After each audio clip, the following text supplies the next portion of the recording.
tienen una vida ciertamente acomodada y para obtener cierta reputación han decidido jugar a este juego de y yo más. ¿Tú estás a favor de que se incluyan actores negros en las películas? Pues yo estoy a favor que esto es real, que se incluyan más negros todavía, o sea, de color todavía más negros que el anterior. Es una carrera armamentística que está condenada al Estoy viendo fracaso. un remake de Juana la Loca con todos actores afroamericanos. O sea, lo veo. Esto es Polímatas. Conocimiento, razón y aprendizaje. Muy buenas a todos, ¿qué tal? Esta es una edición más del especial Entre Polímatas. Llevamos ya, creo que 2 con vosotros llevo, ¿no? Creo que han sido 2 y otra parte que he hecho con otra gente. Y bueno, pues muchas gracias antes de nada por prestaros una vez más. Eso es que os está gustando, aunque digáis que no. Y por los despistados que seáis la primera vez que venís a este formato, os recuerdo, básicamente tratamos 2 temas importantes, 2 temas más en profundidad, que hoy van a ser cuál es para vosotros la peor idea del siglo XXI y la meritocracia son los padres, ¿vale? Estos son los 2 temas más importantes y luego entre medias vamos a meter algunos temas, preguntitas que nos habéis enviado más ligeras o medio ligeras, porque en realidad esta vez no tenemos ninguna pregunta demasiado ligera, pero bueno. Y nada, seguro que les conocéis, pero voy a hacer una breve presentación. En primer lugar, Sergio Parra, que es divulgador científico que escribe en Shataka, Muy Interesante, en Yorokubu, bueno, en un montón de sitios. Y además el autor de uno de mis canales favoritos de YouTube, que se llama Baker Café. Bienvenido, Sergio. Pues bien hallado. Jaime Rodríguez de Santiago, que es General Manager de Francia, España y Portugal de FreeNow. Ahora mismo tiene 2 podcasts que yo sigo con mucho interés, que son Nada que Ganar y Kaizen. Así que, bueno, también está ahora liado, nos contaba que está liado también con un libro, así que, bueno, bienvenido, Jaime. Muchas gracias. Lo que acabo de demostrar es que hago demasiadas cosas, no que las haga Sí. bien, pero bueno, ya... Una manía que tenemos, de meternos en demasiados fregados, pero bueno, charna con gusto. Y, bueno, por último, Javier Recuenco, que es el presidente de Mensa España y que se dedica a resolver problemas complejos en Singular Solving y participa en Heavy Mental y en Nada que Ganar. Y bueno, últimamente, además de eso, se ha convertido en tertuliano de todo tipo de podcasts, algunos con mejor reputación, otros con peor reputación. Pero bueno, afortunadamente, gente interesante que tiene cosas que contar y que tiene los altavoces abiertos. Así que muchas gracias a los 3 por estar una vez más aquí. Un placer. ¿Preparados, chicos? Venga.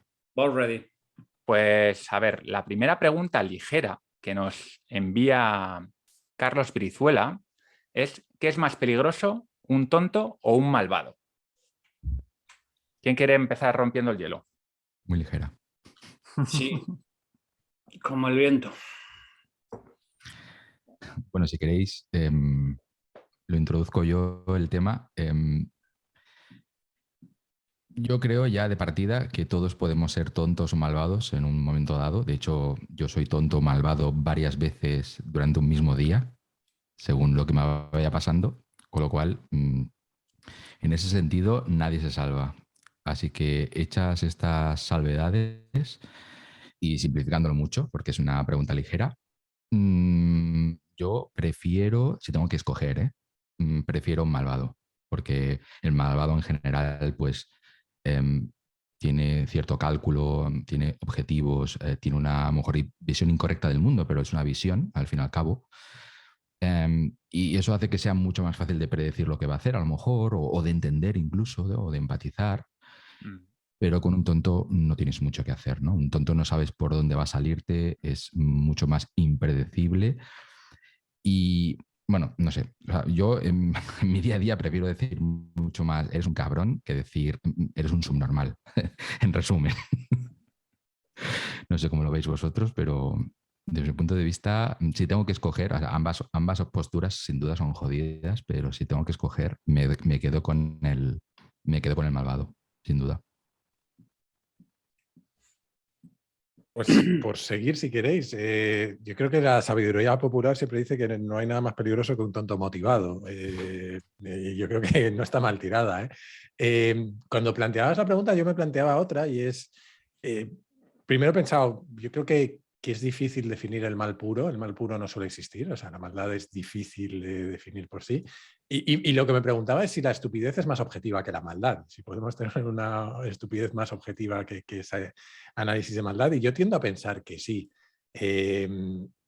¿Qué es más peligroso? Pues sinceramente no lo sé. No sé qué es más peligroso porque creo que los dos hacen daño de formas diferentes. Pero sí creo que es quizá más sencillo de identificar el tonto, porque los malvados, si son listos, normalmente no te dejan ver que son malvados y eso los hace especialmente peligrosos. Aquello del mejor truco del diablo, ¿no? Tal cual. Bueno, pues joder, si estas son las livianas...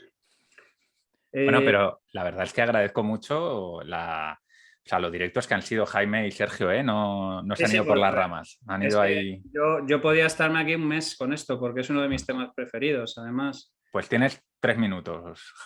Pues básicamente, no sé si alguno de vosotros ha leído algo de Dietrich Bonhoeffer. Es un señor muy majete que era un sacerdote en tiempos nazis. De hecho, se lo cargan en un campo de concentración 10 días antes de que lo liberaran. Y bueno, este señor en el Trullo, donde lo llevaron por antinazi y estas cosas, reflexionó mucho sobre la diferencia y, digamos, lo más complicado hay entre un tonto y un malvado. Tiene un libro que creo que se llamaba 10 años después o algo así, donde reflexionaba sobre el asunto. Y él venía a coincidir con muchas de las cosas que habéis mencionado. Primero, lo del carácter contextual de la idiotez o de la maldad, que son cosas que todos estamos sujetos a estar sometidos. Pero él decía fundamentalmente que el problema de la estupidez es que normalmente tiene que ver con que alguien ha conseguido un determinado poder que ha concitado una especie de respuesta sociológica con respecto a un tema concreto. O sea, que él decía además que la gente solitaria que lee libros solo estaba como menos expuesta a este tipo de temas y que era algo que se producía más cuando estábamos de manera colectiva, que donde salía nuestro estilo gregario y donde éramos capaces de alguna manera de fumarnos unos puros mucho más hermosos que cuando, digamos, de alguna manera no estábamos tan expuestos a los condicionantes colectivos, por decir de algún modo. Y yo personalmente yo me inclino también porque la estupidez es algo más peligroso que la maldad. Y Hofer decía también que es que la estupidez tenía una ventaja, que es que tú podías detectarla claramente, llamarla y combatirla de alguna manera, pero la estupidez no hay manera de combatirla, porque es absolutamente impávida ante los razonamientos, absolutamente impávida ante que funciona de una manera completamente casi en piloto automático, es completamente impermeable a los datos, completamente impermeable a los razonamientos. Y yo personalmente, este ya es un tema mío personal, yo estoy en una cruzada personal contra la estupidez 24/7. Entonces, a pesar de que la maldad es un tema que es muy raro encontrarla químicamente pura, porque la mayor parte de los malvados piensan que están luchando por una causa mayor y no es que sean malvados porque son malvados. Pero es que la estupidez no puedo con ella, o sea, te lo juro, es un tema que me saca absolutamente de quicio y es un tema mío personal y entonces pues no puedo decir otra cosa que la estupidez es muchísimo más cancerígena. Yo por añadir alguna cosa a lo que habéis comentado, que en general estoy de acuerdo, es que la maldad yo la entiendo como algo extremo, como lo que tú dices, Javi, es la psicopatía no controlada, porque ya sabéis que una persona puede ser un psicópata y no dedicarse a matar gente. Simplemente tiene una carencia de empatía total y entonces si no ha aprendido a comportarse, pues se dedica pues, a quemar gatos y a joder a la gente que tiene en su equipo de trabajo. Desgraciadamente la psicopatía, además, atrae, o sea, hay ciertas profesiones que atraen a los psicópatas, ¿no? Los políticos, los médicos, los abogados y los CEOs de las empresas, por lo visto hay un estudio sobre el tema. De un 5 a un 18%, un 5 más o menos la población normal, un 18% los CEOs. Exactamente, es decir, que es gente que puede hacer mucho daño, ¿no? Por ese lado, claro, una persona como un psicópata que normalmente es muy inteligente y sabe lo que tiene que hacer para hacer daño y además no le importa a nadie, a mí eso me parece, un poco por dar el contrapunto a lo que habéis dicho, me parece muy peligroso y desgraciadamente en según qué puestos son más habituales de lo que pensamos, ¿no? Eso por un lado. Y por otro lado, ¿qué pasa con la estupidez? Que la estupidez es muy abundante. Entonces, como la estupidez es muy abundante, pues te puedes encontrar personajes como Pedro Castillo, el presidente de Perú de ahora, que no sé si le habéis oído hablar, pero claro, tú dices, este tío o sea, la va a armar. Pero no la va a armar porque sea mala persona, ni porque...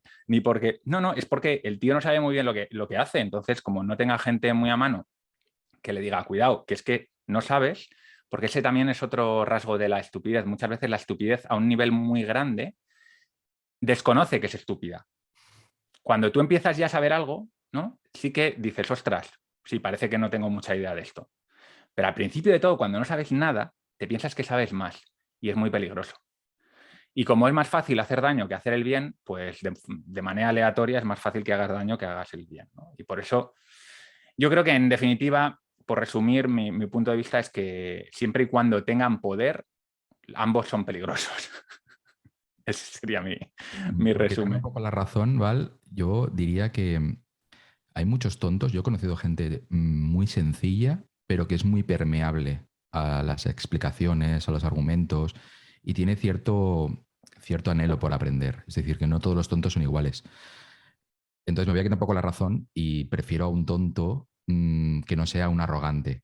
O sea, realmente el tonto que me parece despreciable o peligroso es el tonto arrogante, es decir, el paleto este con birrete, el que se cree que sabe mucho y en realidad no tiene ni idea de nada, ¿no? Pero yo he conocido gente muy sencilla que he tenido una conversación muy agradable con ellos y han estado muy dispuestos a abrir su mente. A lo mejor no entendían casi nada lo que le decías, pero al menos eran conscientes de que no lo estaban entendiendo.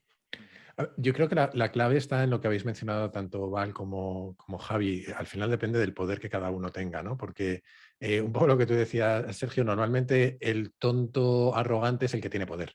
Normalmente el tonto permeable es el que no tiene poder para hacer daño y normalmente no puede hacer daño, ¿no? Entonces yo creo que al final la posición de poder es la que marca la capacidad de hacer daño y de ser peligrosos.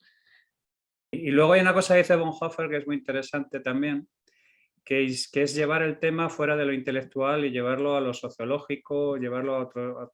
Yo os puedo asegurar como presidente de mesa que se puede tener un IQ de 3 cifras y ser gilipollas esférico. O sea, no estoy hablando de un gilipollas normal, estoy hablando de gilipollas diésel extra plus.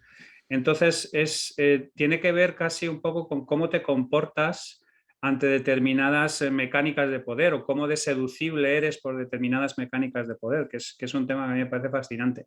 Por eso digo que es que si esto es un tema ligero, yo que sé, que venga Satán y lo vea. Lo siento, pero esta vez no me han enviado muchas preguntas ligeras. De todas maneras, yo creo que este lo retomaremos porque por lo menos hay algunos argumentos de estos que para mí tienen mucho sentido en la parte de meritocracia, o sea que seguro que luego lo retomamos. Sí, sí. A ver, yo el día que os prestéis a un programa de 3 horas, haremos un programa de 3 horas, iremos con todo. Pero de momento, pues, es lo que hay. Que aquí se viene llorado. Efectivamente. Que me parece que si este es el ligero, joder, yo no sé, por una regla de 3 simple, no sé qué será de lo que habrá que hablar.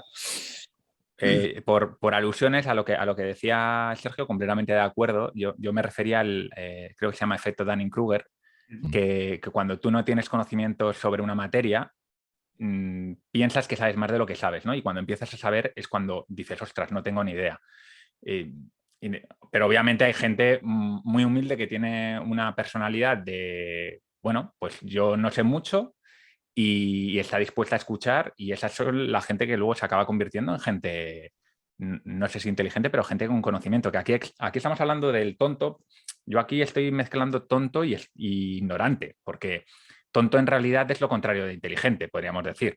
Pero es que, claro, lo que dice Javi, la inteligencia pues, es un factor más de muchos para hacer las cosas bien. Entonces, bueno, vale, por no liarnos más aquí, vamos con la primera pregunta de la noche. ¿Cuál es para vosotros la peor idea del siglo XXI? A mí esta pregunta me ha encantado. Dice, la idea más tóxica, más perjudicial para la sociedad. J. Bono, de Twitter, creo que nos lo ha puesto. Venga, ¿quién le da esto? Si queréis, como empiezo yo, si queréis. A mí me ha gustado mucho la pregunta también. Y de hecho, he estado dudando entre si incluir la peor idea del siglo XX o la peor idea del siglo XXI, pero han sido específicos con el siglo XXI también, ¿vale? Entonces, mira, la idea más tóxica con diferencia del siglo XXI ha sido que, para mí, esnifar, meterle a la gente sondas anales por todas partes, robar la información e intentar construir un perfil a partir de esto era algo que te le iba a permitir, digamos de alguna manera, hacer comunicaciones más relevantes o comunicaciones con más sentido. Esa es una idea absolutamente tóxica que además se origina justo a principios del 21, que es cuando Google empieza a darse cuenta de que hay dinero en hacer este tipo de cosas y que ha terminado como estamos ahora mismo con Google y Facebook metidos en tribunales que no van a salir en lo que queda de década y un escenario en el cual la privacidad ha sido absolutamente criminalizada, se ha multiplicado el fraude publicitario y digamos que de alguna manera se ha erosionado de manera brutal la privacidad. Entonces, como en ese fundamento además hay un montón de compañías y un montón de pilares y de plataformas de nuestra actual sociedad que están basados básicamente de manera directa o indirecta en ellas, yo creo que es posiblemente la idea más tóxica con diferencia que se ha volcado en el siglo XXI. Vale. Yo, si os parece, cada uno expone la suya y luego hacemos una ronda un poco de preguntas y de ampliar, ¿no? Porque yo tengo cosas que decir a lo de Javi, pero antes me gustaría escuchar vuestras ideas nefastas. Vale, Sergio. Bueno, pues voy a ser un poco, como se dice ahora de manera modernilla, basado y rojo pastillado. y voy a decir que, a ver, lo que voy a decir es un poco fuerte, pero luego voy a desarrollarlo un poquito más. Dame un titular, Sergio, dame un titular. Vamos a dar el titular solamente. Yo creo que todo lo que tenga que ver, todo lo que nazca de los movimientos woke, para mí es la idea más tóxica de todas. Evidentemente no deja de ser una disevolución, ¿no? del posmodernismo del mayo del 68 y demás, llevado hasta el último extremo. Y de aquí nacen otras ideas que son las más, digamos, peliagudas a la hora de tratar. Pero bueno, yo, como a veces dice Javier, invocaré el ánimos Yogandi para sacarme de encima cualquier... Espera, que me voy a poner la capucha, que van a empezar a caer cancelaciones y es mejor que nos vayamos preparando. Pues este es mi titular. Luego ya esa tenía que caer, esa tenía que caer. Hombre, claro. De hecho, me he arrepentido de darle la palabra a Sergio porque íbamos por la misma línea. Yo estaba pensando que yo creo que si hablamos del siglo XXI, yo no creo que haya sido un tiempo necesariamente de ideas tóxicas, pero sí de ejecuciones tóxicas de ideas que venían de atrás. Porque en el 20 vimos ideas realmente tóxicas, o sea, cosas como la eugenesia, que, bueno, que incluso parte un poquito antes, pero en el 20 alcanzó su apogeo. Eso es algo ya de partida tóxico, ¿no? Me he acordado, además, vinculándolo con la pregunta anterior, me he acordado de una frase que escuché el otro día a un inversor de Estados Unidos que decía que vivimos una epidemia de tontos altamente formados. Y es verdad, en el sentido de que nos hemos creído muchas veces nos hemos bebido nuestro propio Kool-Aid, ¿no? Y para mí hay un conjunto de ideas que tiene mucho que ver con esto del mundo woke, ¿no? Que se mezclan entre sí y que creo que son buenas de partida, pero que se han ido desvirtuando y las hemos llevado a extremos que lo acaban pervirtiendo todo. Y creo, como Sergio, que mucha de esa culpa, y para mí probablemente esa idea original más peligrosa o más tóxica, es el posmodernismo, básicamente porque ha embarrado todo partiendo del lenguaje. Hemos acabado en un escenario en el que ni siquiera definir el propio posmodernismo es fácil, pero además es que acabamos escuchando cositas como la diplomacia de precisión y cosas así que nadie sabe de qué diantres está hablando, ¿no? Y de ahí hemos pasado de luchar contra el racismo a la teoría crítica de la raza. O hemos pasado a constructos donde mucha gente encuentra excusas para volcar una serie de frustraciones que no tienen nada que ver con el objetivo original de esa lucha legítima, ¿no? Así que coincido completamente con Sergio y probablemente podamos desarrollarlo más, pero para mí esa manifestación de ideas, muchas de ellas que nacieron en el 20, es posiblemente lo más tóxico que estamos viviendo y acaba todo un poco en la moralización, que creo que tocamos también en algún capítulo anterior, que yo creo que es un síntoma de todo esto. Pues sí, más vale que no he elegido yo este tema, que también es uno de los que me parece más tóxico, por meterle un poco de variedad. Yo voy más en la línea de Javi, pero no me preocupa tanto el tema de la privacidad como el tema de la adicción que ha generado esa combo de smartphones y redes sociales.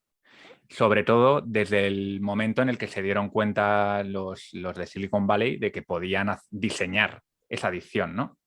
Y se pusieron manos a la obra con psicólogos a ver cómo podían hacer para que estuviésemos todo el día enganchados como si fuésemos una rata en una jaula de laboratorio. Entonces, bueno, esto resumiendo, si queréis luego me explayo un poco más en por qué este tema me parece importante. Probablemente le dedique incluso un capítulo de Polímatas porque esto no lo sabe nadie, pero yo antes de montar Polímatas estuve a punto de montar una clínica de desintoxicación para temas de redes sociales. Sí, sí. Era un tema que tenía en mente desde hacía tiempo porque me preocupaba bastante y al final dije, esto no es lo tuyo, o sea, te preocupa pero no sabes hacerlo, mejor dedícate a otra cosa. No sé si la divulgación la sé hacer, pero digamos que me veía más preparado. Así que, pero bueno, no deja de ser un tema que me preocupa bastante. Por un lado, porque ya hay estudios, de hecho he leído un paper hace un rato de febrero de este año, de que el 10% aproximadamente de la población mundial tiene adicción a las redes sociales, pero claro, dices, bueno, el otro 90% no pasa nada. No, el otro 90%, pues se sabe, un 50%, 60% más o menos, tiene un abuso de las redes sociales. No se diagnostica como adicción, pero ya puede ser un uso excesivo y problemático. Se relacionan temas de depresión, de cambios de humor, de bueno, un montón de cosas. Incluso, no sé si hay estudios al respecto, pero incluso puede haber alguna relación con el tema de los suicidios, etcétera. Así que esa es mi idea tóxica del siglo XXI. Te lanzo una pregunta, Javi, sobre el tema de la privacidad.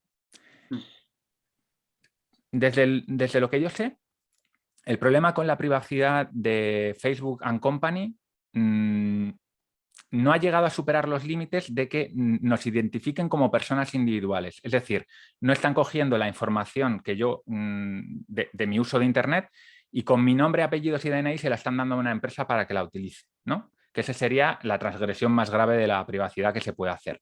No, eso lo han hecho en reiteradas ocasiones ya. ¿Sí? Sí. Facebook. Y Google. Con nombre y apellidos. Con nombre y apellidos. Ya, pues esto no sabía. Entonces sí me parece Bueno, gravísimo. de hecho, hay un tío que yo retuiteo mucho, se llama Jason Klein, que es un menda que está siguiendo todos los varios casos que tienen abiertos tanto Facebook como Google en tribunales. Y todos están basados en el mismo asunto. O sea, no es un problema de privacidad, es un problema de que por qué le pagaban los anunciantes. Entonces, si los anunciantes requerían una determinada información del cliente, pues se empaquetaba lo que hiciera falta y se daba lo que hiciera falta.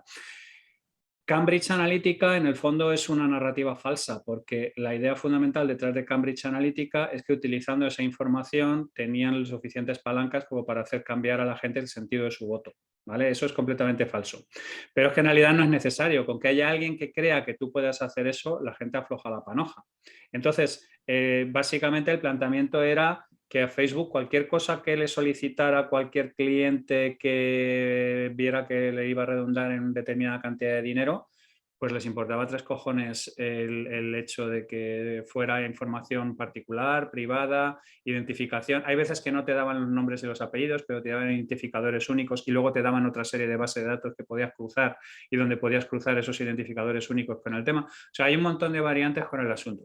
Pero básicamente el problema fundamental es que se ha hecho creer durante todo este siglo a una generación de gente absolutamente ávida de mandar mensajes relevantes que esta gente, a través de sus mecanismos de snifeado anal, eran capaces de mandar mensajes relevantes que destacaran entre medias del ruido.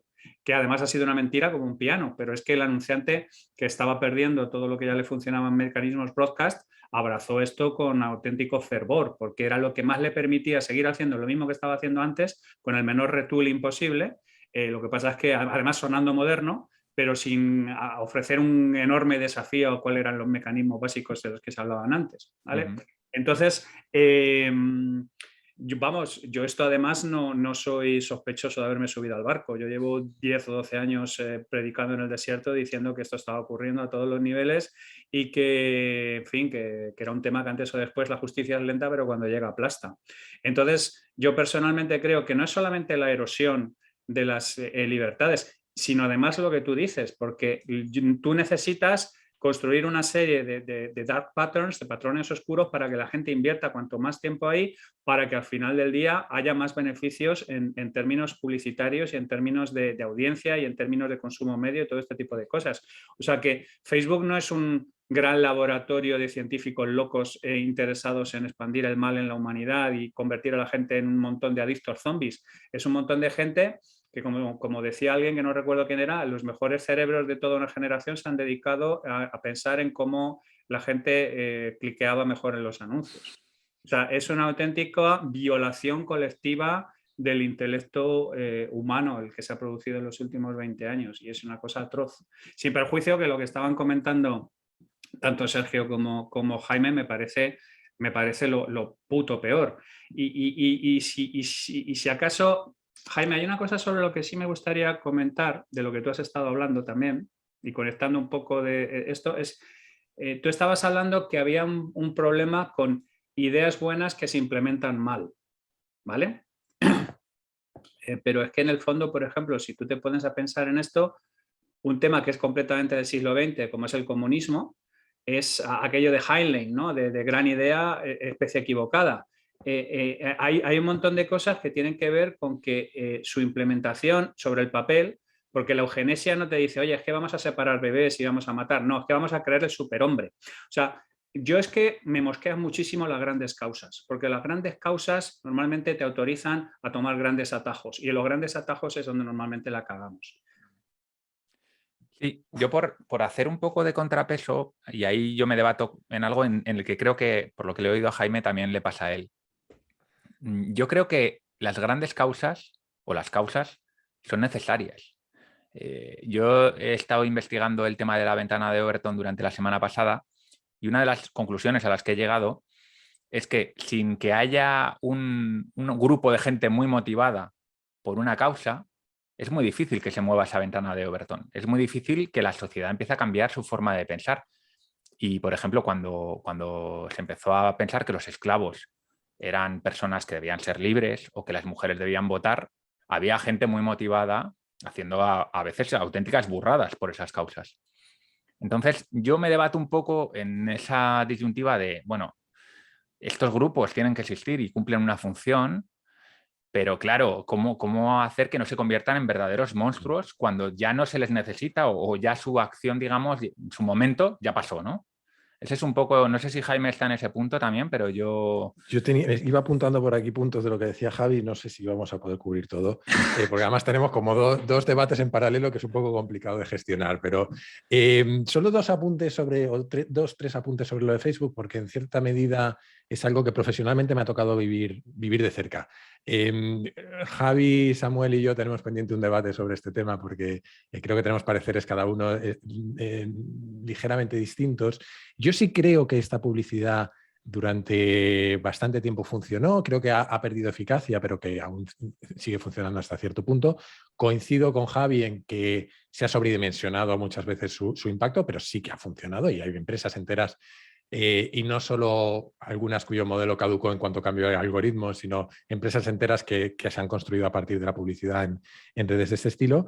Pero estoy muy de acuerdo en la parte de la gravedad, en la parte del uso poco ético de los datos. Creo que no siempre la finalidad ha sido o el impacto ha sido grave. Creo que no siempre el impacto ha sido grave. A mí me preocupa más casi el punto de partida del poco respeto a esos datos, ¿no? Y a lo que significan esos datos, aunque luego no se hayan reflejado en identificaciones individuales de personas, etcétera, ¿no?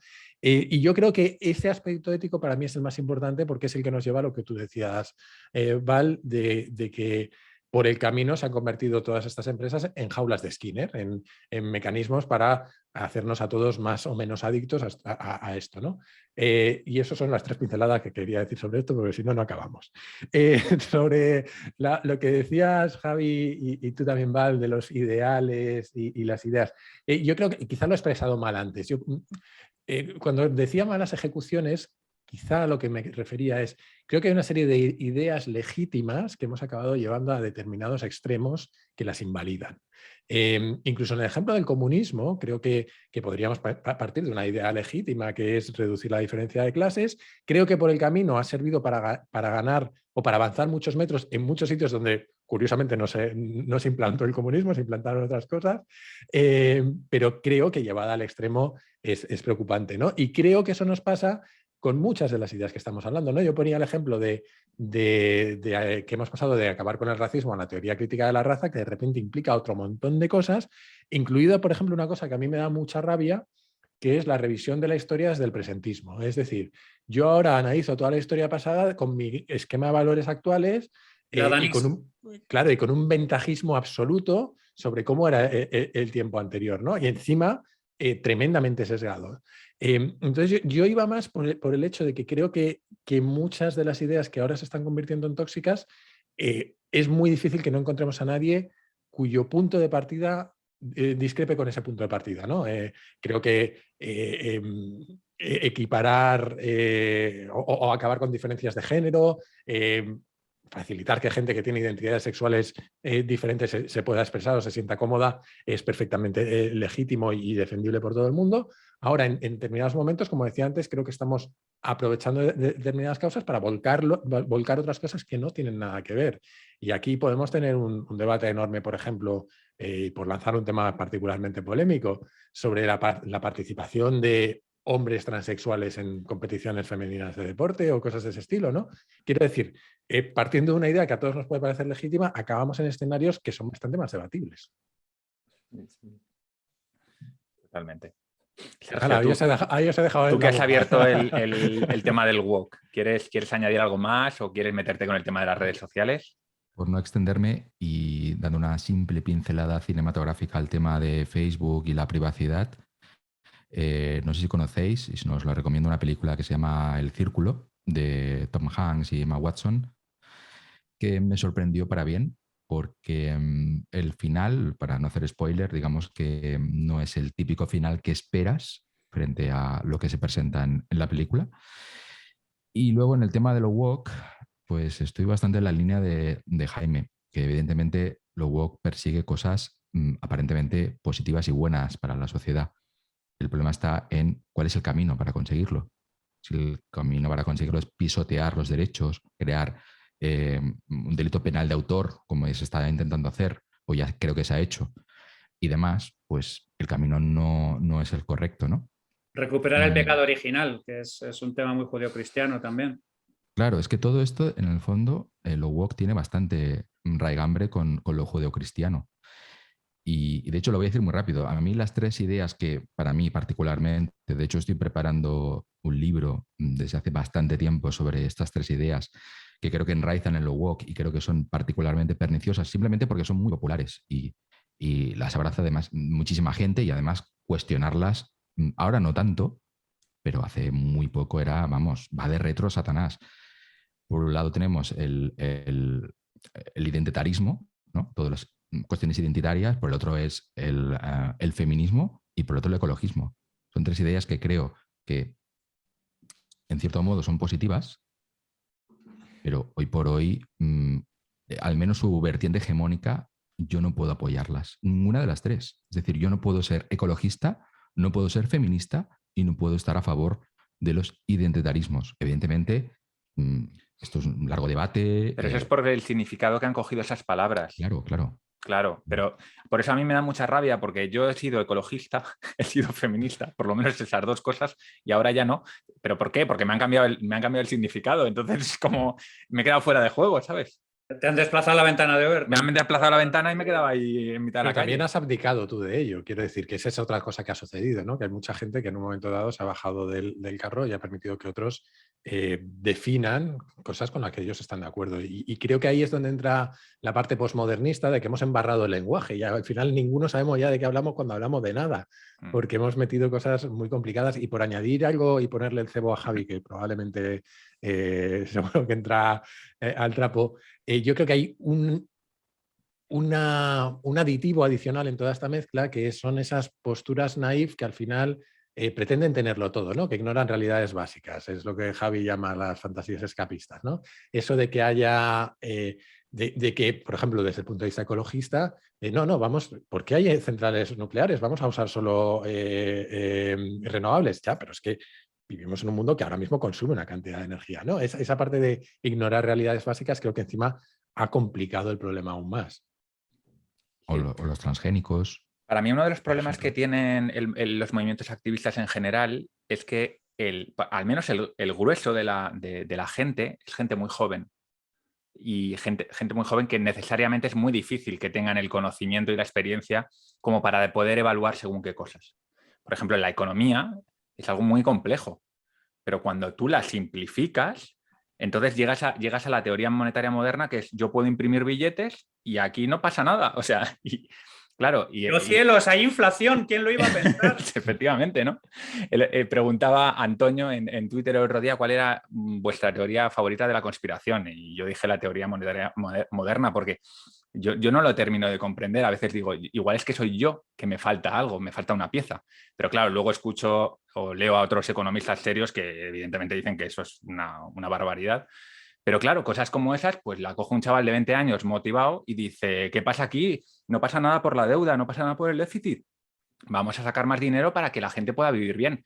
Su intención es muy buena, pero lo que pasa es que le falta el conocimiento de la vida, de cómo funcionan las cosas. Pero no tanto, a lo mejor gente de 20 o 30 años, sino en general personas que tienen una vida ciertamente acomodada y para obtener cierta reputación han decidido jugar a este juego de y yo más. ¿Tú estás a favor de que se incluyan actores negros en las películas? Pues yo estoy a favor que esto es real, que se incluyan más negros todavía, o sea, de color todavía más negros que el anterior. Es una carrera armamentística que está condenada al fracaso. Un remake de Juana la Loca con todos actores afroamericanos. O sea, lo veo. Oye, ¿vosotros pensáis que cuando se inventaron lo de los Reyes Magos también había ahí alguien por diversidad, ¿no? Efectivamente. A ver, mira, contestando un poco a lo que decía Jaime, conectando un poco. No me acuerdo quién lo dijo, pero es que lo clavó. Dice, lo que más me jode de toda esta gente es lo cursi que es.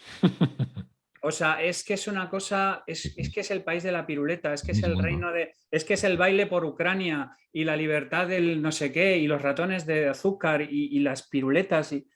Hostia puta, de verdad, qué desesperación más grande. O sea, fíjate que ni siquiera te puedes cabrear con ellos por malos, es por idiotas y por relamidos. O sea, es que es una cosa terrorífica. Claro. Y estamos hablando de cosas gravísimas. Tú fíjate. No, claro, son las cosas importantes, por eso molesta, ¿no? Si fuesen cosas, yo qué sé, a mí por lo general, por ejemplo, esta gente que es muy activista contra los terraplanistas o contra la astrología, yo no le doy mayor importancia, aunque sé que en determinados momentos puede ser un problema, ¿no? Que alguien crea demasiado de la astrología, por ejemplo, pero no le doy mayor importancia. Pero claro, si están hablando de la energía, ¿no? El tema de las centrales nucleares que hablábamos, o del conflicto entre hombres y mujeres, coño, que son el 50% de la población, que no estamos hablando, yo cuando dices lo de la minoría de las mujeres, yo digo, ¿pero de qué estamos hablando? Si es que son el 50%. Respecto a lo que decía Sergio, sí que es verdad que hay gente más mayor, que muchos intelectuales que son un poco los líderes de opinión de estos movimientos, pero ¿quién es la carnaza? ¿Quiénes son? La carnaza son la chavalería. Es decir, los líderes, pues puede haber un Miguel Bosé, pero luego la mayor parte de la gente que está metida en esos movimientos, os lo digo porque, bueno, vosotros sabéis que yo soy vegano y yo he tenido cierto activismo en el tema del veganismo, es igual lo que más, y cuando me he metido en las manifestaciones te das un poco cuenta de quién se mueve ahí. Y yo estoy fuera de juego completamente en ese tipo de terrenos. A día de hoy sí, las cosas como son. Tengo 39 años, tampoco... Pero Val, yo ahí es que creo que es el papel de la juventud, perdóname, pero es que... al menos tienen esa excusa, ¿verdad? Ni siquiera es que creo que es el papel, creo que es la labor que cumplen las nuevas generaciones en las sociedades es contestar a lo anterior y obligarnos a todos a un choque de ideas y nosotros nos vamos haciendo mayores y cada vez nos volvemos más conservadores y es inevitable. Y no sé si nos volvemos más conservadores o el mundo cambia, me da igual. Pero en esa fricción es donde creo que las sociedades avanzan. Para mí lo preocupante es casi más lo que decía Sergio, ¿no? Que haya una serie de personas que enarbolan eso y lo acaban canalizando en un mecanismo de presión social, en la famosa cultura de cancelación, etcétera, que lo que evita es esa fricción, porque la fricción es sana. Y sin esa fricción no habríamos dado muchos pasos. Pero el problema yo creo que es que hemos envuelto todo eso de tal manera que se ha convertido durante bastante tiempo, y creo que cada vez menos, en un tabú. Pero se ha convertido en un tabú durante un determinado tiempo cuestionar algunas ideas. Y eso es lo que nunca debería suceder, porque solo sirve para empobrecernos a todos. Totalmente. Fíjate que uno de los temas centrales del identitarismo es eso, ¿no? Que haya diversidad de todo tipo, que atendamos a la diversidad sexual, racial, geográfica, administrativa, económica y demás, pero normalmente ese hincapié no se da tanto en la diversidad de las ideas, porque en el momento que te sales un poco del redil, estás acabado. Te funan y te cancelan. Y Pues lo sí. otro, quizá por añadir a eso, pensaba el otro día, esto no deja de ser un mal de Occidente. Y digo un mal, y quizá no es la mejor palabra porque creo que tiene cosas buenas, pero no deja de ser el privilegio de ser libres y el privilegio de la democracia y de habernos dado estas ideas, ¿no? Y creo que tienen partes negativas, como que nos hace mucho más lentos, porque nos pasamos el día debatiendo sobre en qué dirección avanzar en lugar de avanzar, ¿no? Y probablemente otras sociedades no estén teniendo estos debates. Directamente. Pero eso lo es que ya de este tema hablamos, si os acordáis, en el primer especial, que nos tocaron el tema de lo políticamente correcto. Ahí saben dónde tocarnos para que nos enzarcemos, ¿no? Y hablamos, creo que también, de la pirámide de Maslow. Y estamos en lo de... O sea, lo que nos ha pasado a Occidente no es nada malo, es algo bueno. Es que hemos llegado a tal punto en el que realmente no tenemos necesidad de preocuparnos prácticamente por nada. Y como no somos capaces de hacer eso, acabamos preocupándonos por cosas que realmente o no tienen importancia o son casi inventadas, como quien dice, ¿no? La decadencia es un privilegio de las sociedades avanzadas. Exactamente. Y todo el rollo Porque luego hay países como Japón, por ejemplo, donde el tema woke ahora está empezando, pero ni mucho menos es como aquí. Por eso decía lo de Occidente, ¿no? Porque quizá no es solo la democracia, ¿no? Es también un tipo de cultura. Pero en Japón les ha dado por otras cosas, ¿eh? Que telita también. Japón siempre telita. Siempre o sea, Japón... Muy cerrado, es una isla que ha estado casi fuera de las grandes corrientes mundiales durante un montón de tiempos. Son muy particulares, muy refractarios a un montón de ideas occidentales. Japón, por ejemplo, el tema de los móviles que yo comentaba, ahí llegó muy pronto y yo creo que no lo controlo, no conozco bien no conozco Japón ni lo he visitado, pero un poco por algún documental que he visto y eso, sí que o sea, se les ha apoderado un poco ya. Se les ha apoderado. Bueno, otro día podemos hablar de eso, ¿no? De que, por ejemplo, están dejando de tener relaciones sexuales, cosas de ese estilo. Merece un programa por sí solo. Pues nada, habrá que estudiarlo. Que ahí empieza a llegar ahora el tema del plástico, por ejemplo, ¿no? Que aquí ya hace muchísimos años que se instauró lo del zero waste, ¿no? Del mínimo de residuo posible. Y allí no, allí realmente tú vas al súper o al convini y te dan una bolsa de plástico, aunque solamente compres una cosa. Pero ahora está empezando a llegar allí también. No sé hasta qué punto se arraigará o no, pero al menos la última vez que estuve, hace 3 años, recuerdo algunos sitios donde ya empezaban a darte bolsas de papel o nada, bolsas de papel que además es un contrasentido porque contamina más el papel que el plástico, unidad por unidad. O sea, es decir, es mucho mejor utilizar bolsas de plástico y reutilizarlas que no papel. Bueno, y ya no digamos las de tela es una locura. Y encima son sanitariamente, digamos, más comprometidas con los alimentos. Pero bueno, no sé. Al final no sé lo que acabará pasando, pero sí que es cierto. Y de hecho hay mucho manga y mucho anime que ahora empieza a sufrir cierta censura también en ese sentido. Ya no, antes veíamos, por ejemplo, Dragon Ball de pequeños y era normal que el Fouet Tortuga, bueno, el Duende Tortuga, pues se desangrara por la nariz cada vez que veía a una chica desnuda y demás, ¿no? Y a Bulma le mira cualquier cosa en cualquier momento. No, una chica no, una niña de 14 años. Las cosas como son. Y ahora esto empieza a cuidarse un poco y empiezan incluso a hacer cierta retrocensura. Están eliminando algunas cosillas de algunos animes, de algunos mangas. O sea que esperemos que no se les vaya de la mano. Están haciendo retcons. ¿Qué van a hacer con Ushiroki Doji, por ejemplo? Bueno, eso... Dejar los títulos de crédito y ya está. Ahí hay mucho que borrar, ¿eh? Eso es drogadura, eso ya es drogadura. Y acabamos de mostrar que somos unos frikis todos, pero eso es drogadura. Yo, tema manga no. Bueno, es que Pues Urukuki Doji, para los que tenemos cierta edad, yo creo que fue uno de los primeros acercamientos que tuvimos al tema más XXX, digamos. ¿qué es? ¿Hentai o qué? Si solo fuera hentai. Y es un Madre mía, tema- madre mía. Los japoneses tienen fantasías muy extrañas, ¿sabes? Sí. ¿Eso lo meto en los enlaces de la página o mejor no? Sí, ¿Cómo lo por veis? supuesto, que la gente ¿Sí? tiene que, antes de que hagan un retcon, como dice Sergio, y lo conviertan en Heidi segunda parte, que le echen un vistazo. Bueno, vamos a desengrasar un poco, chicos. ¿Qué os parece el tema de la lectura rápida? Nos pregunta Jesús Arnaiz que si usamos alguna técnica o hemos hecho algún curso, que si nos funciona y que cómo encontramos el equilibrio entre velocidad y comprensión de lectura. Venga, ¿quién le quiere dar a esto? Yo Sí, no sí. tengo ningún secreto eso, a que yo acabo rápido. Yo leo normal y cuando lo que estoy leyendo veo que hay mucha paja o ya me lo sé, pues no me duelen prendas en saltarme párrafos, incluso páginas y punto pelota. Sí. Yo por añadir un par de cosas que de hecho salieron en la comunidad Kaizen, porque hubo una pregunta parecida. Hay una parte que es lectura selectiva, como decía Sergio. Yo creo que los libros tienen mucha paja y hay una parte que es entender cuál es el relleno, o no, ni siquiera relleno, a lo mejor son argumentos que pueden ser interesantes, pero si lo que te interesa es la idea que hay detrás, te los puedes saltar.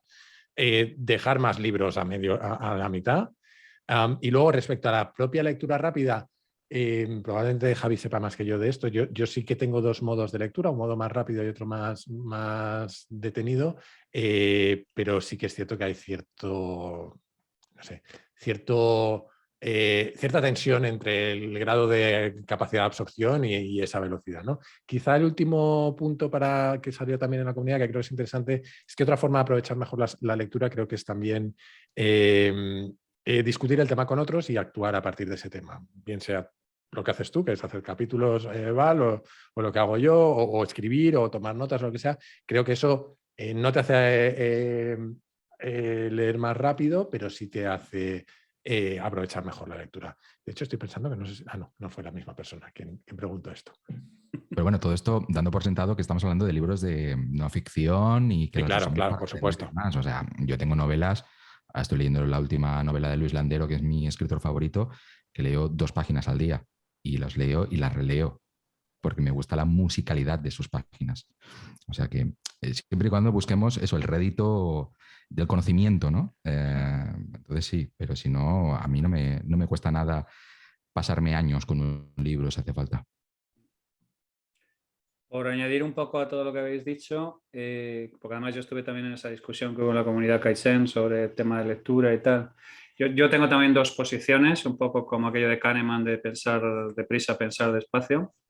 Hay una que es la modalidad turbo, que es, además después de leer ya un montón, sabes perfectamente cuando alguien está en el pre o cuando alguien está en el post o cuando ya alguien ha expuesto completamente su tesis y lo único que está ya es haciendo ejemplos que reiteran sobre un montón de cosas. La lectura de la paja es a toda velocidad, la lectura, digamos, de cosas más complicadas requiere un poco más de atención. Y es también un poco, es algo que funciona también como la memoria muscular. O sea, la mejor manera de aprender a leer deprisa es leer. O sea, entonces, cuando ya llevas un montón de cosas leídas, pues ya llega un momento en que vas a muchísima más velocidad.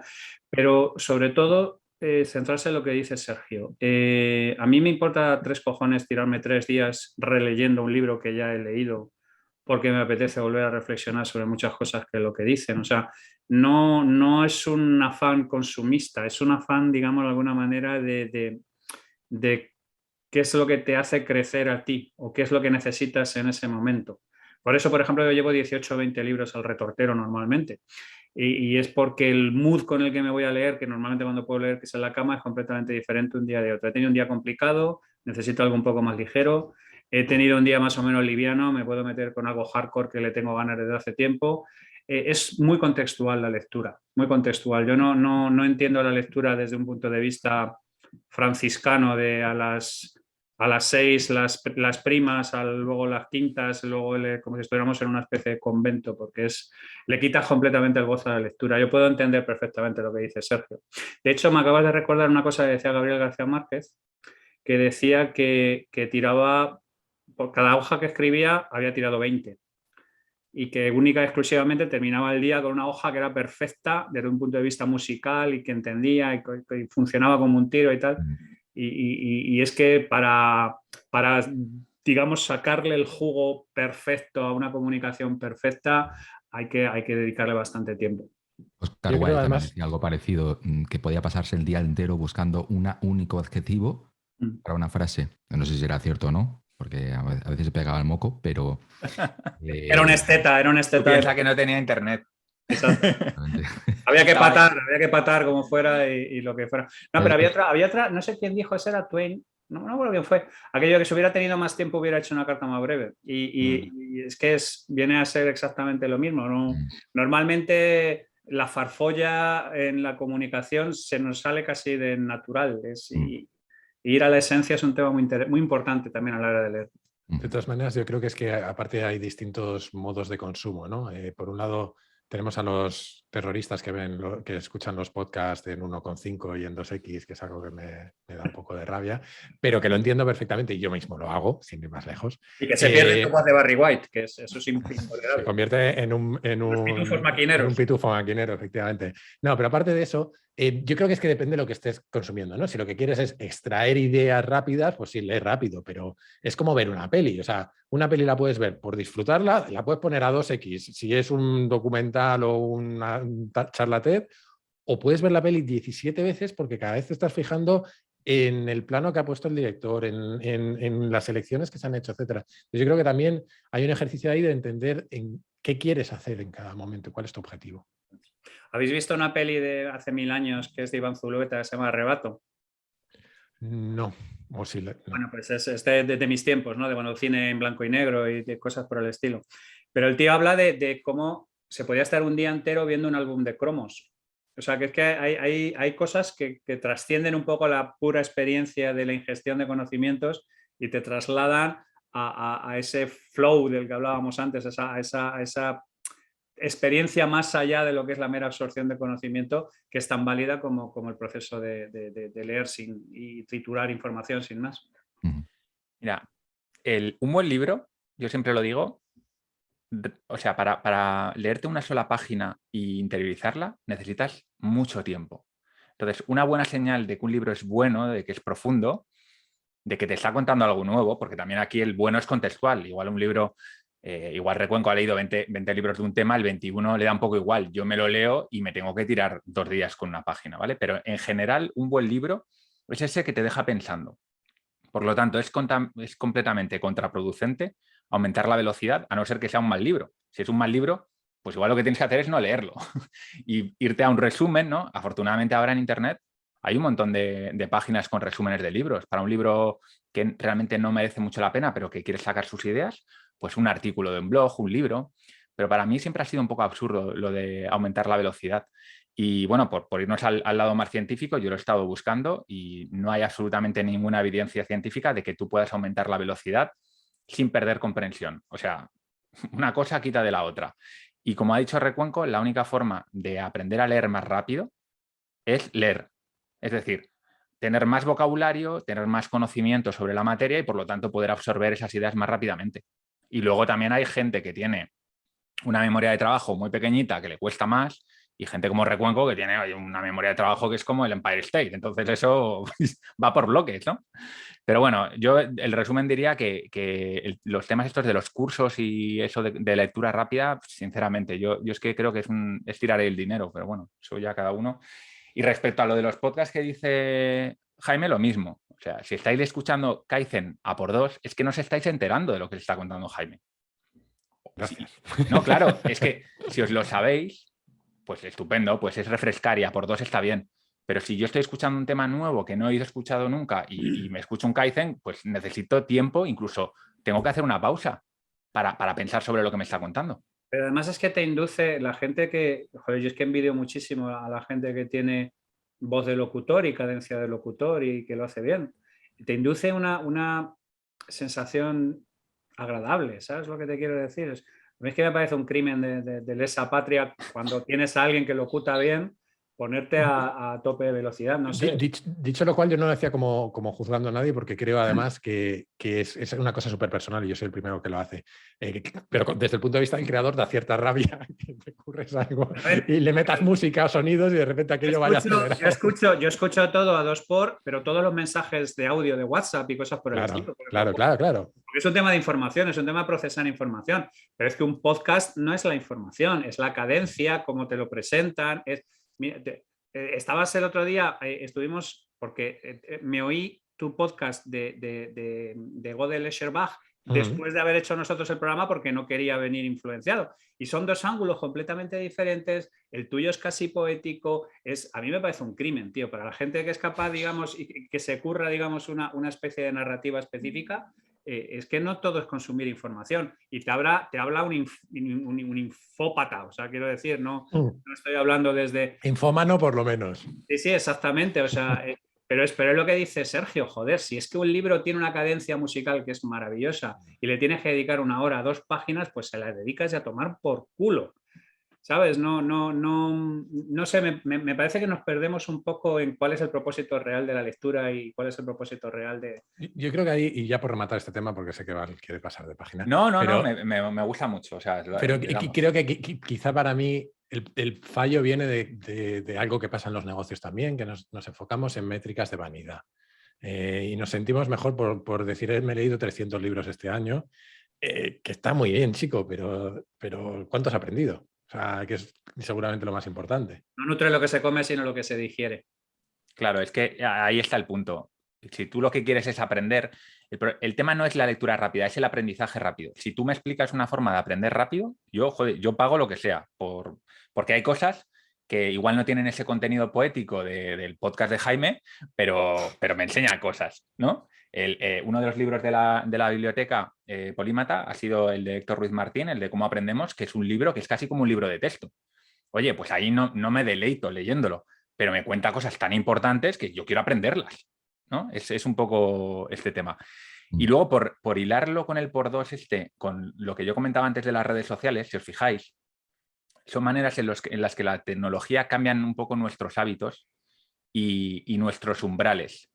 Para mí el problema de leer en por dos no es tanto leer en por dos, es cómo me puede cambiar mi umbral de paciencia, del poder contemplar algo o estar tranquilamente leyendo, si yo me acostumbro a que todo va a velocidad del rayo. Por eso yo no escucho a por dos, ni siquiera los WhatsApp. Igual es un miedo estúpido mío, pero yo digo, no me quiero acostumbrar a esa velocidad.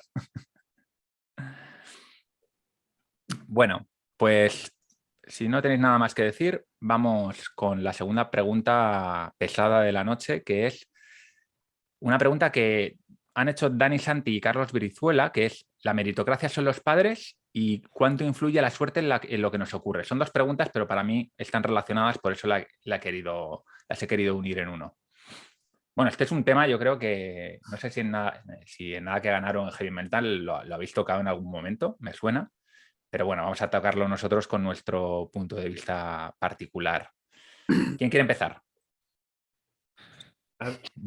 Mira, voy a empezar yo porque no tengo mucho que decir y voy a usar básicamente, voy a darle un toque poético si queréis. No sé si habéis visto Spaceballs, la loca historia de las galaxias, que es una parodia de la guerra de las galaxias. Mel Brooks. Genial, una de mis películas favoritas de Mel Brooks. Y sé que no es de las mejores, pero a mí me encanta. Y aparece, bueno, una imitación de Yoda que se llama Yogur. Y hay un momento que dice: la fuerza más poderosa del universo no es la fuerza, es la suerte. Y es una frase que se me quedó grabada y no puedo estar más de acuerdo con ella. Evidentemente, todas las cosas influyen, todo tiene un peso específico. La suerte, la meritocracia, el dinero de tus padres, tu genoma, todo. Pero creo que en general la meritocracia promedio no deja de ser una especie de entelequia. Es algo así como, y aquí viene la poesía, para mí es una especie de ballena blanca, es decir, como la ballena blanca que perseguía el capitán Ahab en Moby Dick, que incluso sabiendo que a lo mejor nunca la encontrarás o incluso aceptando que a lo mejor no existe, es realmente la que nos empuja al mar, la que nos empuja a las inclemencias, a intentar superarlas, a sacrificarnos. O sea que al final yo creo que la meritocracia, entrando o no en el tema de que si puede existir o cuál es su peso específico, creo que socialmente deberíamos protegerla como un bien a la hora de incentivar a la gente para seguir soñando, para conquistar las estrellas, para hacer cosas, como una especie de zanahoria, ¿no? Delante del belfo del burro. He leído algunos libros sobre el tema y, por ejemplo, he descubierto, para mi pesar, que una de mis películas favoritas, que es Rocky, es una cosa que no se produce casi nunca. Es decir, el efecto Rocky no existe. Normalmente una persona que viene de lo peor no puede hacerse a sí misma y superar al otro. Generalmente esto no se produce. Pero es bonito que exista el efecto Rocky.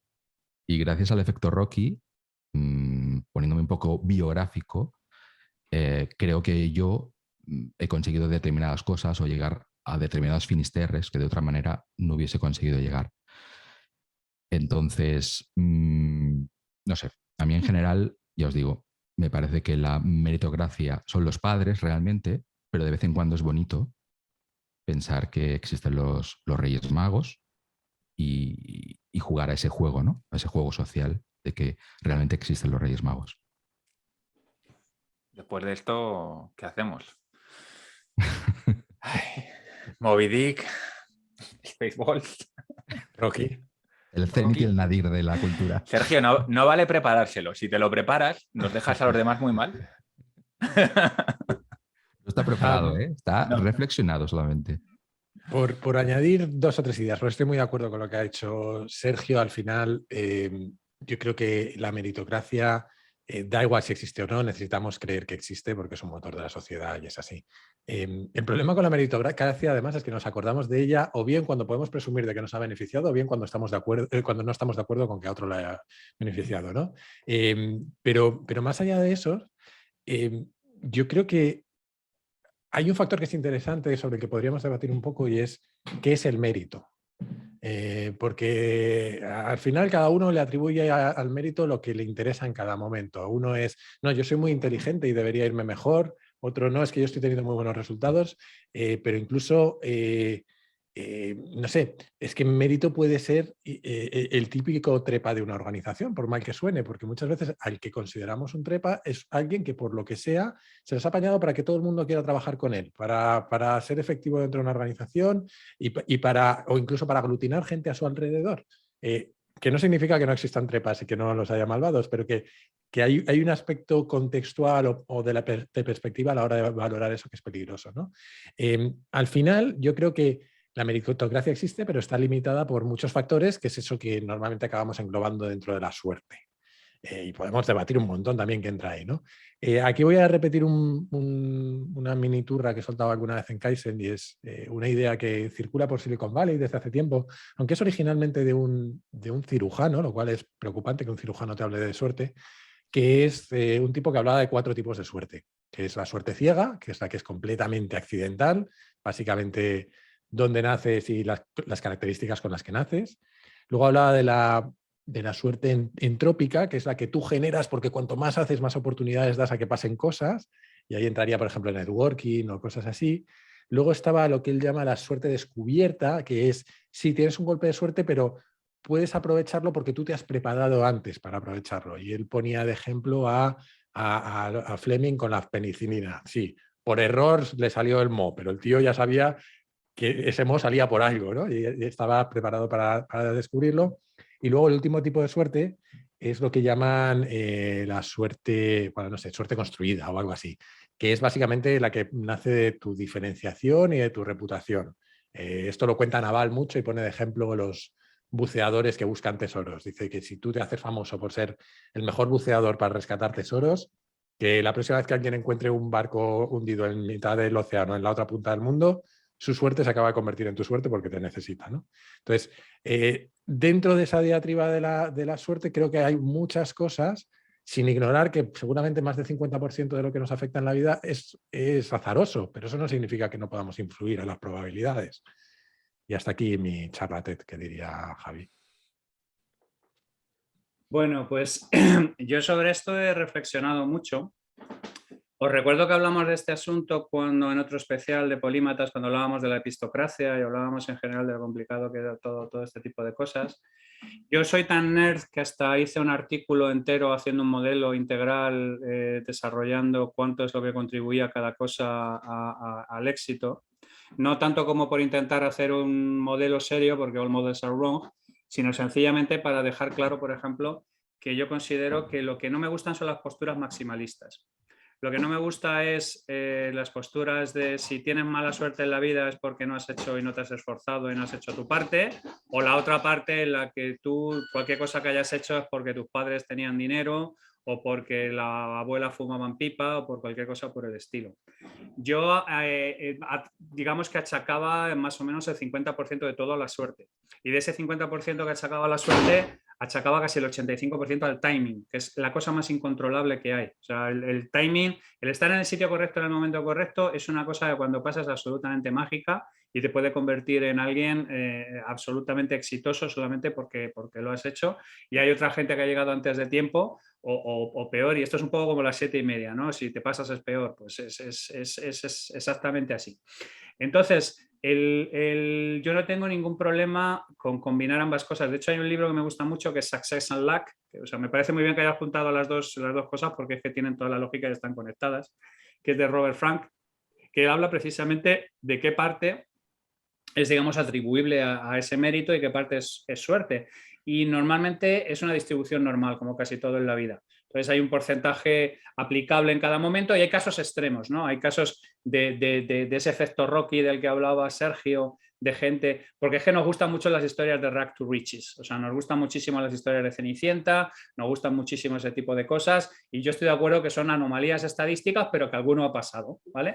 Pero es única y exclusivamente una cola de la campana de Gauss, lo mismo que hay gente que es absolutamente subnormal, que ha tenido una suerte absolutamente escalofriante y que le ha ido bien también, ¿vale? Entonces el asunto, yo hablaba en varios de los, porque de esto no he hablado en podcast, creo recordar, pero sí he escrito muchos artículos y escribí un hilo turra sobre el asunto y todo esto, porque a mí la suerte y la meritocracia y como vasos comunicantes me parecen absolutamente críticos. Y decía que una cosa como, por ejemplo, hacer complex problem solving implicaba abrazar la incertidumbre, porque el problema fundamental de la suerte y de todo este tipo de cosas es que como seres humanos nuestro cerebro lo pasa reputas con la incertidumbre, le jode muchísimo la incertidumbre, le jode muchísimo las situaciones que no tiene bajo control, por eso está el sesgo de planificación. Nos mola mucho ilusionarnos pensando que tenemos todo previsto y que no hay, y el siglo XXI ha sido pródigo en libros, desde Taleb a Kahneman a todo este tipo de gente diciendo, oye, que es que las cosas raras pasan, las cosas raras influyen en muchas de las cosas que ocurren y que tú tienes que estar preparado para que te ocurran una serie de cosas sobre las que no tienes ningún control, ¿vale? Y a pensar un poco el Thinking in Bets, que es otro libro un clásico, o la Uncertainty and Risk, que es otro libro clásico. Entonces, yo personalmente creo que la meritocracia son los padres es una narrativa cargada ideológicamente, que el que es pobre lo es porque quiere es otra narrativa cargada ideológicamente, y estoy hasta los cojones de gente que simplifica la realidad para sus propios intereses ideológicos.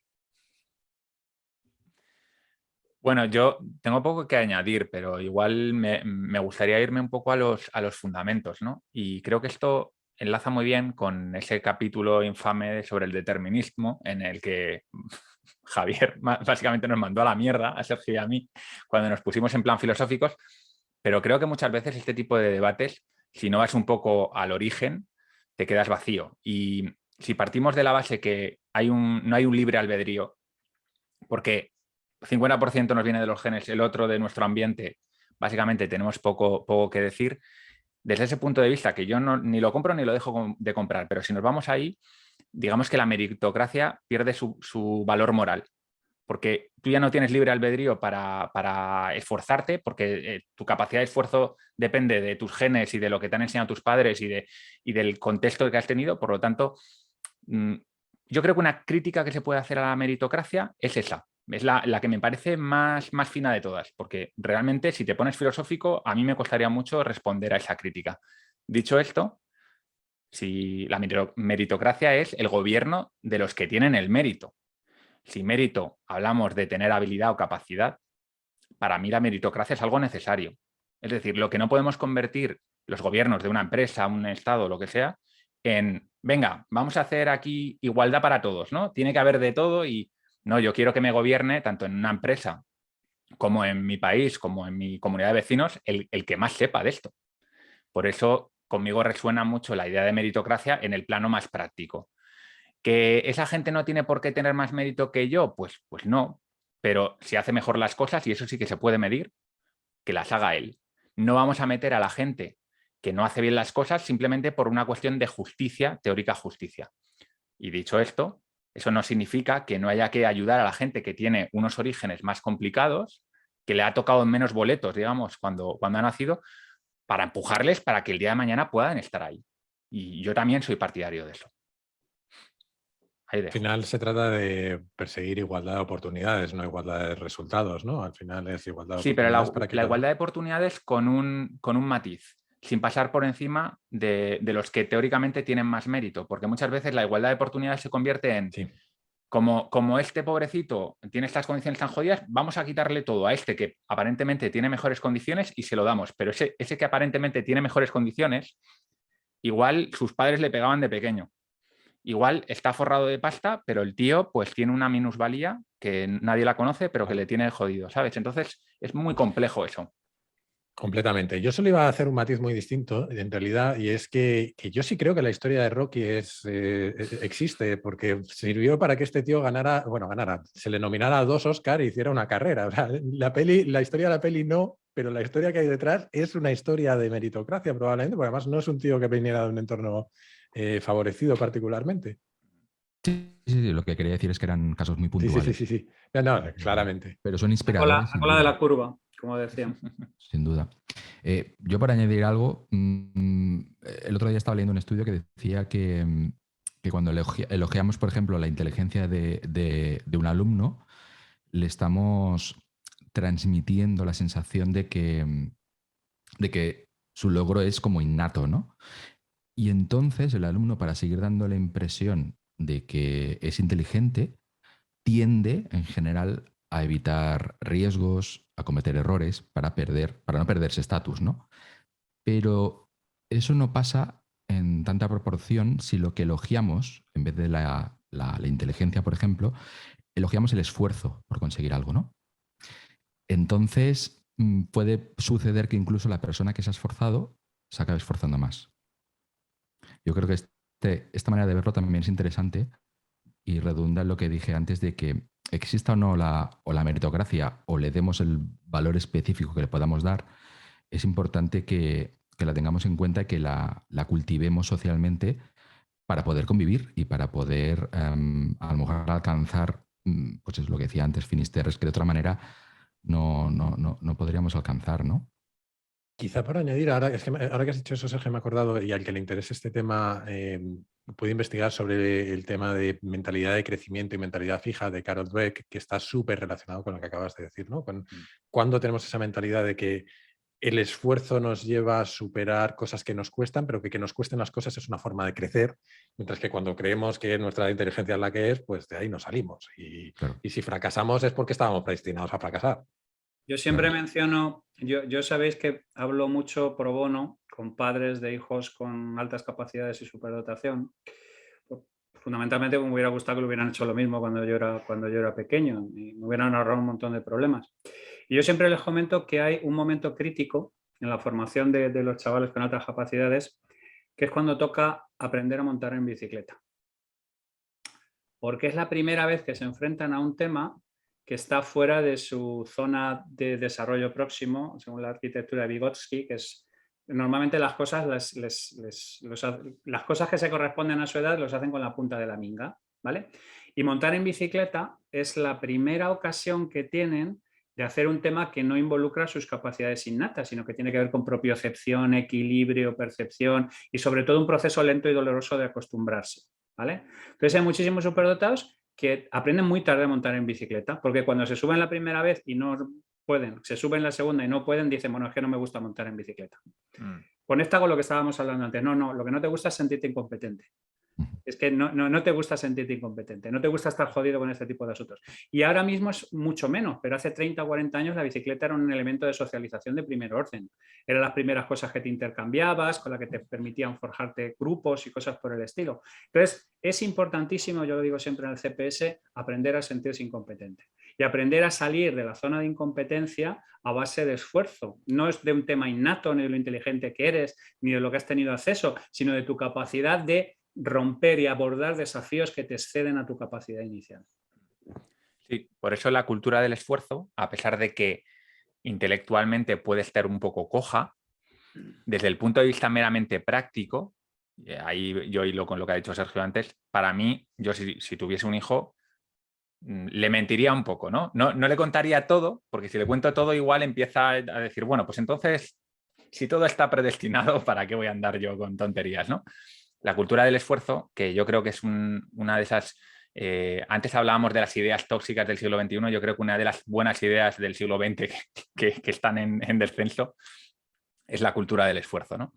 Así que bueno, a ver si conseguimos que con esta charla... un matiz algo. Más que mentir, yo creo que la cultura del esfuerzo es casi como un código indumentario o como decir buenos días. Es una cosa que sabes que a lo mejor estás mintiendo o que no tiene ninguna... No es real lo que estás... Pues, hay mañanas que dices buenos días y ni son buenos, ni son días, ni son nada. Y hay días que te gustaría ir en pijama por la calle o insultar a todo el mundo, ¿no? Pero sabes que para convivir y para que las cosas funcionen hace falta decir buenos días a lo mejor y hace falta vestir de determinada manera y también hace falta cultivar pues eso, la cultura del esfuerzo, ¿no? Totalmente. Y es que también tendemos a pensar que el que tiene éxito no tiene mérito. O en el caso de Rocky, que Apolo, porque se le daba muy bien, no se había esforzado para llegar ahí.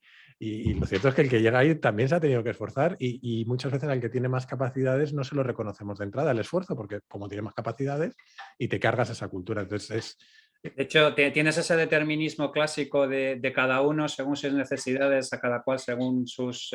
¿cómo era? No, de cada uno según sus capacidades, a cada cual según sus necesidades.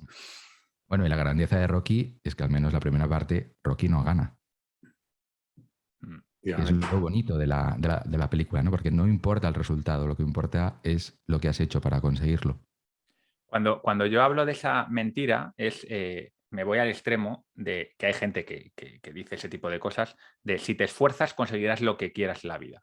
Eso es una mentira peligrosa. Claro, exactamente. Entonces, hay que buscar el equilibrio. Para mí hay que añadirle una variable más a la ecuación. Si te esfuerzas con cabeza y tienes suerte, conseguirás lo que quieras en la vida. Pero claro, las tres variables son importantes en la ecuación. Pero si no le quiero complicar a mi hijo las cosas, yo le diría, primero esfuérzate, empieza por esforzarte. Y a partir de ahí ya que venga lo demás, ¿no? Más que tienes bastante más posibilidades de tener éxito siendo un esforzado que siendo un genio que espera la idea feliz. Claro, la serendipia solo aparece si estás trabajando, si no raramente va a aparecer. ¿Sabes lo que pasa? Que a veces esa cultura del esfuerzo también viene acompañado de un, entre comillas, desprecio por la estrategia y la inteligencia. Es como, venga, lo vamos a sacar por cojones aquí esto, ¿no? Richard Rummel lo llama las 3 Ds, Drive, Determination and Desire, que es cuando no tienes una puta estrategia y vas a salvar todos los déficits de tu estrategia a base de huevos. Y no funciona así. Bueno, chicos, pues para terminar, y esta sí que es una pregunta más ligera, aunque la pregunta original de Fernando García Quismondo, que me da mucha pena porque no nos da tiempo a meterla entera, era mucho más profunda, pero yo me he quedado con la... Fernando no es nada liviano. O sea que no. Yo me quedo con la parte inicial que nos preguntaba por nuestro pintor o estilo de pintura favorito. Luego él ahondaba en toda la parte de cómo ve cada uno el arte, de la squalia, de la percepción subjetiva. Si queréis lo dejamos para otro día porque ya es un poco tarde. Pero entramos con la parte más liviana. ¿Sois vosotros de pintura o no? ¿Sí? Bueno, Jaime tiene familia... tanto como Jaime, que le viene de casta al galgo, pero a mí sí me gusta mucho. Venga, pues Jaime, empieza tú por herencia. Yo no soy un experto, he visto mucha pintura desde pequeño porque mi padre era pintor y me llevaban a museos cada 2 por 3. Pero claro, que la pregunta es muy difícil. O sea, ¿cuál es tu pintor o estilo de pintura favorito? Para mí es muy difícil porque volvemos a lo de antes. Cada cosa tiene, o sea, creo que hay tiempos para todo y momentos para todo. Así que me he apuntado, como sabía que nos lo ibas a preguntar, me he preguntado algunas sugerencias conocidas, pero quizá no las más conocidas, para que la gente investigue a ver qué le puede gustar y qué no, ¿no? Solo por hacer esa dualidad, antes de nada, es que te puede gustar el Cristo de Dalí y el Cristo de Velázquez, y son distintos, pero son alucinantes los dos, ¿no? Pero por tocar tres temas distintos, ¿no? Si lo que buscas es la sensación de una pintura, yo me quedaría con Pollock o con Rothko. Si te gusta el cine, que sé que a Sergio le gusta mucho y este sí que es muy conocido, Hopper para mí es el pintor más cinematográfico que te puedes imaginar. Y luego alguien menos conocido, pero en estos tiempos de alta definición que a la gente le gusta mucho, recomendaría que le pegara un vistazo a Richard Estes, que es un hiperrealista del que tenemos algún cuadro en el Thyssen, que el tío hace cuadros bastante alucinantes, por ejemplo, pintando los reflejos de cosas en coches o en cabinas o en cosas así, que es un grado de perfección técnica alucinante. Y aquí me callo porque nos podemos tirar toda la tarde con esto. Pues está guay porque yo conozco solo dos de los que has sugerido, así que lo investigaré. Javi. Vale, pues a ver, es que el consumo de arte es completamente contextual también, o sea, volvemos a lo mismo. A mí, por ejemplo, de siempre me han gustado todos los surrealistas. Dalí me ha gustado siempre muchísimo. O sea, he estado en Figueres, en el Teatro Museo, y tiene una vida absolutamente fascinante. Pero es que me gusta también mucho Degas, y es otro tío con otra vida también absolutamente fascinante. Me gusta también mucho Delacroix, y es un tío que es muy mal dibujante, pero es un colorista absolutamente delirante, y me gusta también muchísimo. Me gusta Escher, que estábamos hablando hace poco también de él, y me gusta... entonces es que ahí me gustan, es como si me preguntas cuál es mi músico preferido, cuál es mi disco preferido, que son cosas que son absolutamente contextuales, y hay un montón de gente me gusta mucho los constructivistas también, me gusta mucho los Kandinsky, me gusta mucho, joder, es que hay una cantidad el arte a lo largo de la historia generalmente me gustan más contemporáneos, más desde el 18 para adelante, ¿vale? Que los clásicos son maravillosos, me gusta Velázquez, me gusta el Bosco, me gusta el Tintoretto, me gusta el chiaroscuro, pero lo que me gusta fundamentalmente es el arte cuando se libera un poco, digamos, de las esclavitudes de quien pagaba la fiesta y digamos sale un poco de lo que es la parte más de arte, digamos, como decirte, arte religioso y cosas por el estilo. Y en concreto el 19 y el 20 me parecen siglos fascinantes para el arte. No estoy conectado ahora, no sé tanto de arte contemporáneo, pero el 19 y el 20 a nivel de arte a mí me parecen dos siglos que me fascinan. Sergio. Bueno, yo voy a ser asquerosamente sincero y os voy a decir que en general a mí los museos pictóricos y en general los museos me aburren sobremanera y eso de empezar a ir a como un buffet libre y venga, a consumir, venga, esto, aquel, no sé qué, yo realmente no entiendo dónde está la fascinación y muchas veces me siento como Woody Allen, ¿no? Cuando en sus películas critica a la gente que está media hora observando el cuadro y torciendo el gesto. ¡Ay, qué interesante! Sí, sí. A mí lo que me pasa es que solo sé apreciar, en general, evidentemente luego hay cuadros puntuales que sí que me llaman la atención, pero en general solo sé apreciar el arte cuando conozco bien su coyuntura histórica, la historia que hay detrás, quién lo pintó, por qué lo pintó, por qué utilizó esos pigmentos, por qué esos pigmentos son tan especiales, etcétera, etcétera, etcétera. Y esto me pasó, por ejemplo, con Rembrandt. Yo había visto, por ejemplo, muchos cuadros de Rembrandt y, sinceramente, también, y funifa. Pero luego, al conocer realmente toda la historia que hay detrás, que fue un poco como uno de los que proyectaron más el individuo, ¿no? En una época donde en Ámsterdam se estaba perfilando el individuo por encima del colectivo, incluso personas anodinas, ¿no? O que eran, pues a lo mejor que estaban consiguiendo determinados ingresos gracias a sus negocios, pero que no eran reyes, no eran gentes demasiado importantes, pero sin embargo les empezó a pintar autorretratos. Y fue la primera persona que hacía autorretratos de personas comunes de la gente y además les introducía pues todo tipo de filtros, efectos dramáticos, un poco como hace hoy en día Instagram, ¿no? Fue, diciéndolo claro, el primer Instagramer de la historia de la pintura, ¿no? Y luego tengo un punto muy friki, y es que hace muchos años descubrí a un pintor que pinta bastante sencillo, muy mal realmente, pero que se dedica a hacer como clases de pintura por televisión, que es Bob Ross. Y no sé si lo conocéis. Sí, es un Bob clásico. Ross tenía un programa de televisión que duró muchísimos años, no sé si 8 o 10 años, y cada semana lo que hacía era pintar en directo un cuadro, siempre con la misma técnica, una técnica muy básica, pero que era resultona al final, ¿no? Pero a mí lo que me fascinaba, más allá de ver cómo hacía el cuadro, era Bob Ross en sí mismo, con su pelo afro. blusín Sí. a lo bajo, su voz ahí muy relajante, el ruido del pincel rasgando en el lienzo, el agua, y todo eso, os aseguro que durante muchos años fue mi manera de dormir, ponerme un programa de Bob Ross de fondo. Y con eso dejo mis conocimientos. Pero sobre lo que pintura. estás diciendo es tan interesante que me hace reflexionar. Por ejemplo, yo me aficioné a Dalí porque creo que lo he contado en alguna ocasión, que mis padres no se leen ni las rayas de la mano, pero mi padre era muy aficionado a comprar libros de oferta y de lance. Me cayó un libro que era todo Dalí en un rostro, que me lo calcé de arriba abajo, de izquierda a derecha. Y soy muy aficionada a Degas porque me leí una biografía de Degas, soy muy aficionada de Delacroix porque me leí una biografía de Delacroix. Es importantísimo tener una idea de en qué contexto se ha producido todo lo que hay ahí y por qué se ha hecho esto. Y Miguel Ángel, por ejemplo, Miguel Ángel era un tipo absolutamente maravilloso, que su ego y él no podían entrar en la misma habitación, o entraba uno o entraba el otro, era algo acojonante. Es cierto, no lo había reflexionado, pero está súper bien tirado, macho. Es una parte muy importante de la atracción sobre la obra de una esta es conocer las circunstancias y la persona que se ha encargado de pintarlos. Yo, si me permitís una reflexión de hijo de artista. ¿Cómo te la vamos a negar, Jaime?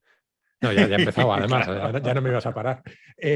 No, pero yo creo que hay muchas. Primero, una cosa que nos tenemos que quitar de la cabeza es que hay una sola forma de disfrutar del arte y que es obligatorio disfrutar de los mismos cuadros todos. Estoy de acuerdo con Sergio, lo de ir a los museos de nuevo, a acumular métricas de vanidad y cuántos cuadros has visto y dónde lo has visto y cuándo y tal. Es una estupidez. Y todos los buenos pintores han hecho cuadros horribles, que esa es otra, que a veces nos plantamos delante de un cuadro porque pone que es un Picasso y el cuadro es una mierda, pero como pone que es un Picasso estamos todos fascinados mirándolo.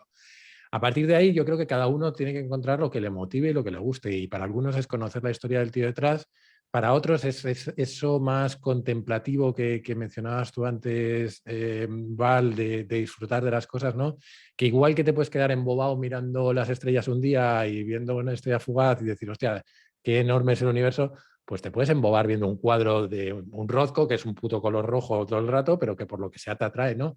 Y creo que cada uno tiene que encontrar sin ningún complejo lo que le gusta y lo que no, y lo que disfruta y lo que no, y ya está. Si es que el arte es lo más subjetivo y lo más inflacionado que hay. Entonces creo que el hecho es encontrar lo que a cada uno le gusta y ya está. Totalmente.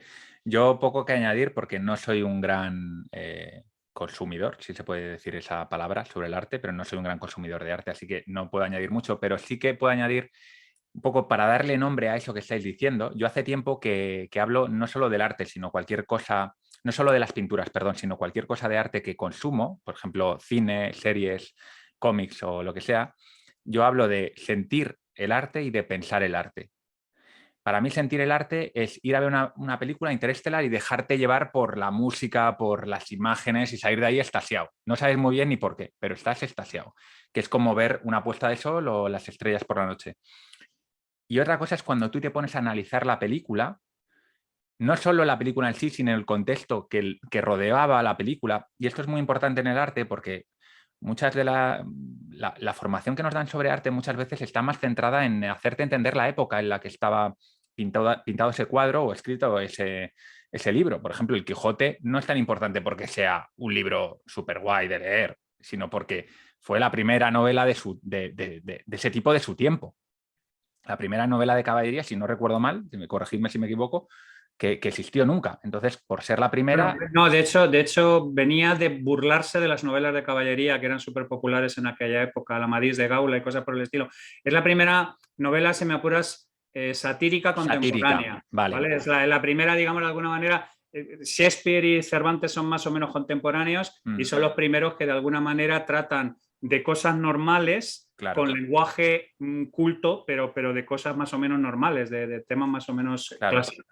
Entonces te sirve esa obra de arte para explicar una época, un contexto, y lo mismo con los cuadros. Y hay gente que le atrae la historia personal del autor, como estaba comentando Javi, ¿no? Que me hacía mucha gracia, es como me leo una biografía, entonces me gusta ese artista. ¿Sí? Es muy curioso. Y habrá otros que digan, no, es que a mí lo que me interesa es que estoy estudiando la época del Renacimiento y lo voy a hacer a través del arte. Esto vino Carlos Briones a una entrevista que le hice, que es un divulgador de ciencia, que tiene una exposición en el Museo del Prado, que está en YouTube, muy bonita, que es la historia del universo a través del arte. Entonces te va contando toda la historia del universo desde el Big Bang hasta nuestros días a través de cuadros. Y es alucinante. Entonces, bueno, cada uno... Sí. Perdón, solo iba a añadir que luego hay un nivel adicional que la gente puede intentar también disfrutar, que tiene que ver con el avance técnico o la creatividad técnica del artista, independientemente de que te guste la obra o no, ¿no? ¿Por qué todos disfrutamos o muchos disfrutamos del fútbol? Porque le hemos pegado 20.000 patadas a un balón, sabemos lo difícil que es hacer una cosa y luego hemos visto no sé cuántos partidos y hemos visto lo difícil que es que alguien haga eso. Y cuando un artista mira un cuadro, lo mira en varios niveles. Muchas veces lo que miran es, oye, este tío cómo ha conseguido ese color o cómo ha conseguido ese grado de contraste. Y esa es otra cosa que no nos suelen enseñar cuando nos enseñan arte, que es una forma de disfrutar un cuadro mucho más en profundidad. Totalmente. Bueno, pues yo creo que es un final para el capítulo de hoy muy bueno. Yo me lo he pasado muy bien. Como siempre, hemos abierto más temas de los que hemos cerrado, pero así tengo la excusa para llamaros dentro de 3 meses y volver a hacer otra charla. Muchas gracias a todos los que nos habéis enviado las preguntas. Obviamente no hemos podido meterlas todas, pero las había muy buenas, la verdad. Y voy a hacer un resumen en polímatas.com de todo lo que hemos hablado, con citas, un poco ya sabéis que me lo ocurro bastante, con todos los enlaces a los libros que hemos mencionado, las obras de arte, ya os pediré ayuda porque ahí sí que voy a ir un poco más perdido. Así que el sábado, cuando publique el podcast, tendréis también un artículo en Polímatas sobre el tema y podéis aprovechar y suscribiros a la newsletter Píldoras de Sabiduría para estar al tanto de todo lo que ocurre en Polímatas. Chicos, Javier, Jaime, Sergio, un placer estar con vosotros y muchas gracias por venir a mi casa una vez más. No te olvides de yogurt, ¿eh? Yogur, la referencia más importante de hoy. Gracias por invitarnos, Val, un placer como siempre. Gracias. Un abrazo. Gracias a todos.